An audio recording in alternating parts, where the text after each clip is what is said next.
in merit scholarships for scoring a certain amount on their tests. So, $88,000. yeah, so, you know, I'm Right big now on... parents are going, ooh, Yeah, well, that'd be nice not to take out of my 401k. Well, that's what I always say. I'm not going to pay for my kids' college. I'm always going to, you know, I want to vacation and play and do all that with money I put aside. Let them work on college. So I'm definitely going to get invested in testing. I will pay for their testing training. I mean, for what do you say? One-on-one test training or tutoring is like $130 an hour. How much money could that save you? Or even just helping your child get, it might not be about the money. It might be about helping your child go to the college of their dreams. Right. That changes their life. If Absolutely. they want to go to a UCLA, a USC, or a Stanford, or even a Ivy League school, that's their dream. You got to help them with that dream because it'll change their life. Yeah, and I actually, what was really interesting was that it could actually cost less to have one-on-one tutoring because you could focus the cost on the areas of weakness rather than just blanket training. Wow, we have to get you a lot of tutoring then. Wow, I really set myself up for All that right, one. thank you for joining again the Don and Gino Real Estate and Finance Show on your hometown station, AM 1220 KHS, every Thursday from 12 p.m. to 2 p.m. Just missed our finance hour, but go to donandgino.com and click on the listen and chat live, and you can actually listen now, obviously, watch. You can see our lovely and very... I don't know, just a lot better looking guests than we are. They just dressed up our studio, our new guest coming up for our real estate hour, and you've heard them before. They are experts in their field, and you're going to want to know. They're going to share with you what's really happening in the real estate market today. I mean, today, not what you read in the hoopla and stuff. So we're going to start off with what's going on in the real estate market, and then our awesome guests with the Randy Plaice team are going to share with you some really great information about what's happening today that you're going to want to know, because what you hear in the media almost always is old news and has political spins on it or some kind of special interest spin on it. This is just straight what's happening to you in the Santa Cruz Valley in real estate.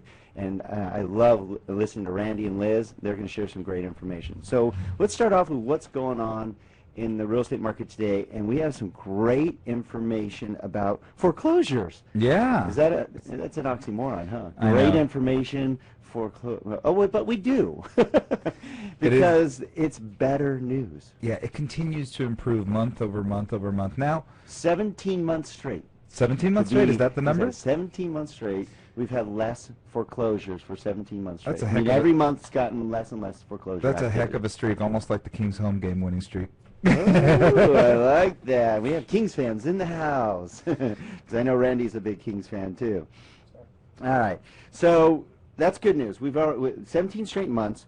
And what's nice is year over year, foreclosures are down 16% year over year. We went from 62,000 in 2012, in April 2012, to 52,000 in April of this year. Still a big number, Don, but realistically speaking, from everything we're seeing in the economy, I think that number continues to decline. And maybe we don't have a perfect streak. Maybe we have a little bobble where a month, a month shows that... I don't see it bobbling for a while, though. I understand, but I'm just saying you never know how these things happen. You got the bulk ups where they're stuck in the courts on the East Coast. Remember, that's a nationwide number. Yes. And you have the judicial foreclosures that got stuck with the Robo signing scandal. I think the West is going to carry it, though. I think the West is just killing it. I like your optimism. The West is killing it. Yeah. Well, to give us some perspective, you're like, wow, it's 52,000, foreclosures.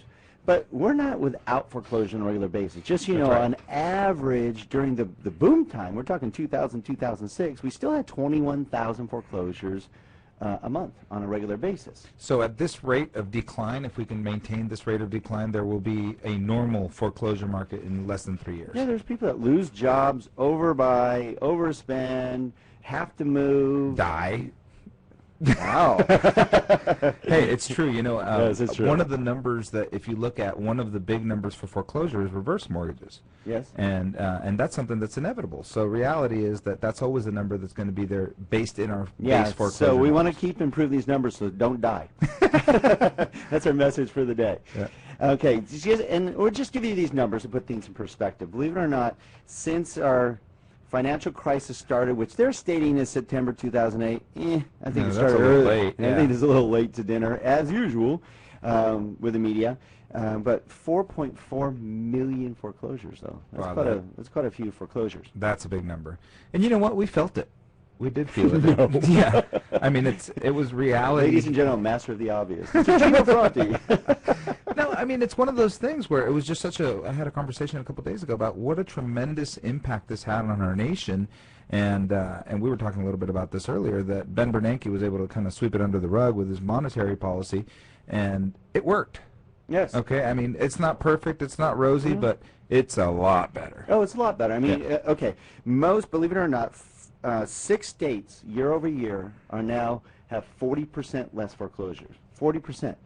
There are actually 2 that are over 50% less foreclosures. Arizona and California? That's right, baby. Right here in good old California. So we're improving, and I know our guests today are going to jump on that all day long because he's got great information for you about what's happening here in Santa Clarita that's legitimate and timely and informative for you right now, so you can make informed decisions on how to potentially take advantage of this great market here in Santa Clarita.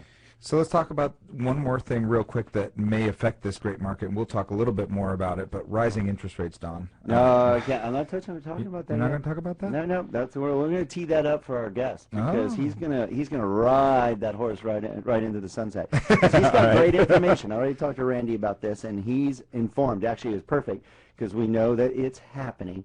The only thing I wanted to finish up on, this is a really unique thing because everybody thinks that we have all this foreclosure. There's so many foreclosures. Believe it or not, guess what percentage of all home loans are actually in foreclosure position? Well, I know that naturally Fannie Mae and Freddie Mac for many, many years before this happened, before this last crash, it's naturally between 1.5% to 2%. Okay. So I'm going to take a stab at it and say 4%. Okay, get this. With this horrendous foreclosure situation in our real estate market, believe it or not, 2.8% right now. Oh, wow. Just 2.8% are in distress right now. Hey, that's 97% of people are doing a good job. Do not leave. Right now, we're going to get in depth of what's happening with you and our real estate market right here in Santa Clarita. What's happening with rates? Woo! Wild ride. We got a wild ride coming up right here on the Don and Gino Real Estate and Finance Show with your hometown station AM 1220 KHTS. We're going to be right back.